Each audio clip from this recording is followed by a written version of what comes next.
పరిశుద్ధుడైన యేసు క్రీస్తు ప్రభువారి ప్రశస్త నామములో మా వీక్షకులందరికీ శుభాలు తెలియజేస్తున్నాను. ప్రవచితమైతే ఈ వీడియోలో క్రైస్తవ్యము మతమా, వర్గాలు, కులాలు, ఆచారాలు క్రైస్తవ్యంలో వాక్యానుసారమా అనే విషయాల్ని వివరంగా తెలుసుకుంటాం. అందరూ చివరి వరకు వీడియో చూసి మీ అభిప్రాయాన్ని తెలియచేయండి. మతం అనేది మానవ కల్పితమైన సంస్థ. మతము అనేది ప్రపంచమంతటిలోనూ ఆయా దేశాలకు, ప్రాంతాలకు, వివిధ జాతులకు చెందిన ప్రజలు వారి యొక్క దేవతలను, దేవుళ్లను శాంతిపరిచి వారి చేత దీవించబడి వారి యొద్దకు చేరుకోవడానికి, అనగా దేవుని యొద్దకు చేరుకోవడానికి వారు ఏర్పాటు చేసుకున్న కొన్ని సిద్ధాంతాలు, ఆచారాలు, నమ్మకాలతో కూడుకున్నది. మతము కొన్ని దేశాలలో ఒక విధంగా, కొన్ని వర్గ ప్రజలలో ఒక విధంగా, కొన్ని జాతులలో ఒకలా ఉంటుంది. దీనికి కులాలు కూడా ఉంటాయి. కులాల ప్రకారమైన మతము, వర్గాల ప్రకారమైన మతము, ప్రాంతాల పరమైన మతం కూడా ఉంటుంది. వారు వారి మతమునందు అతిశయిస్తూ దాని ప్రకారమైన జీవితం జీవించడానికి గర్విస్తారు. వారి మతాన్ని కానీ కులాన్ని కానీ దూషిస్తే వారిపై ప్రతీకారం తీర్చుకునే వారికి ఉంటారు. మతంలో తీర్థయాత్రలు, ఆచారాలు, మూఢనమ్మకాలు, గురువులు చెప్పినటువంటి మూలోపదేశాలని దైవోపదేశములుగా భావించడం, గ్రంథాలను చదవడం తప్ప ఆధ్యాత్మికంగా వారు నేర్చుకున్నది ఏమి ఉండదు. మతము మనుషులను చిన్న చిన్న గుంపులుగా చీల్చును. మతాలలో సమైక్యత అనేది అసాధ్యం. మతంలో ఉన్న బలహీనత ఏమిటంటే పైకి భక్తి గలవారుగా ఉన్నట్టు కనబడతారు, కానీ వారిలో ఆధ్యాత్మికమైన శక్తి ఏమాత్రం ఉండదు. మతములో అంధవిశ్వాసం ఉంటుంది, అనగా మతములో విశ్వాసం ఉండదు. మతము మనిషిని గుడ్డివానిగా చేస్తుంది, సత్యమును గ్రహింపనీయదు. వాస్తవంగా దేవుడు ఒక కులానికి కానీ, మతానికి కానీ, ప్రాంతానికి కానీ, జాతికి కానీ, దేశకి కానీ చెందినవాడు కాడు. వాటికి పరిమితమయ్యేవాడు కాడు. ఒక కొండకో, ఒక పుట్టకో, ఒక గుట్టకో పరిమితమైపోయేవాడు దేవుడు కాడు. ఇట్లాంటి దేవుళ్ళు కులాల చేత, మతాల చేత సృష్టించబడిన వాళ్ళు. మత తత్వం అనేది ప్రమాదం కూడా.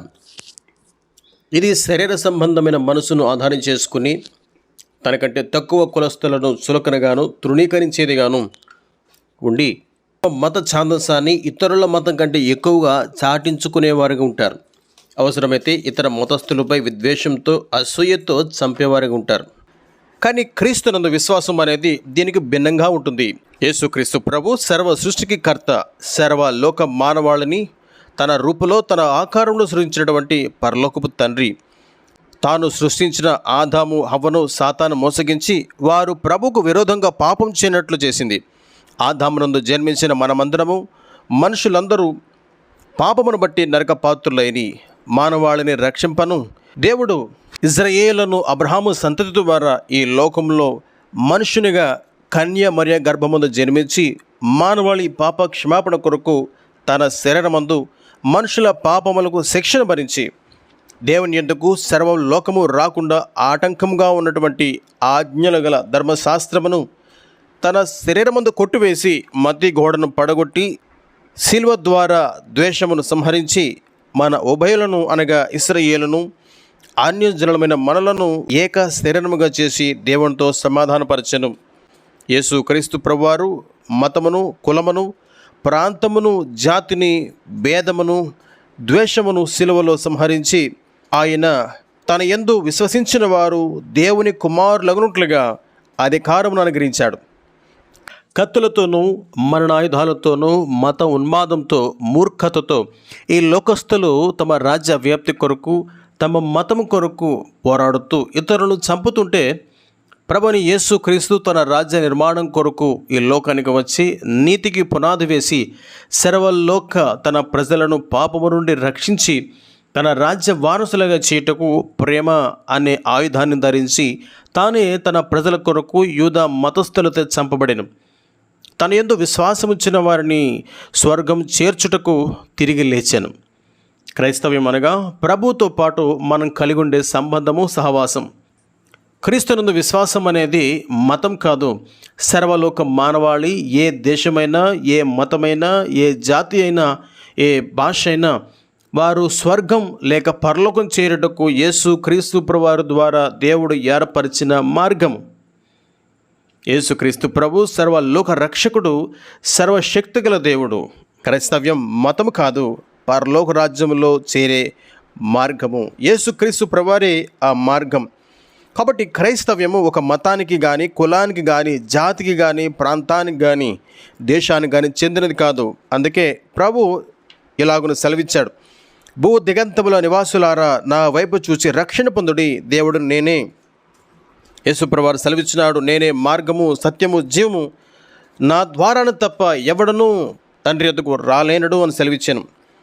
యేసుప్రభువారు ఈ లోకము నుంచి పరలోక రాజ్యానికి ఆరోహణమయ్యే సమయంలో కూడా శిష్యులతో సెలవిచ్చిన మాట, మీరు సర్వలోకానికి వెళ్ళుడి, సర్వ సృష్టికి సువార్తను ప్రకటించుడని ఆజ్ఞాపించెను. క్రైస్తవ్యంలో ఉండకూడనిది విగ్రహారాధన. పరిశుద్ధ గ్రంథమైన బైబిల్లో విగ్రహారాధనను చేయవద్దని, ఏ విగ్రహమునకైనాను సాగిలపడవద్దని ప్రభు సెలవిచ్చాను. కానీ దేవుని విరోధులు ప్రభు ప్రజలను విగ్రహారాధన చేయనట్లు చేస్తున్నారు.